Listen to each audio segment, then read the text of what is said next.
भगवान गईल जवानी अब ना लवटी कतनो घी व मलिदा खा। बाबू ई सुघड़ बात कह के पहले के गवैया गइलन आए जमाना के अनुसार कहिला दूगो बात हमू हो। आर पहिले वो लताम सता गोत नयाई अब के मारा के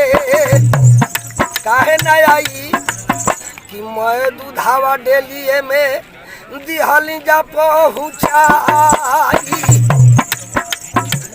अमृत ऐसा चीज भाई ले जाके आ कोसो भर पहुँचाई आवतानी जा आज यहाँ पता आवता सब भाई तो ना लेकिन वही में हमारा ऐसा ऐसा भाई बड़े की का करता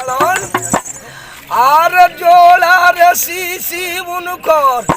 जला खरीदाई मार के जब चले लन तो उनकर घर वाली का कहेली ये कहताड़ी किया जरे सजनवा रे हमार आज मत आवे लो ये रे बलमुआ मरह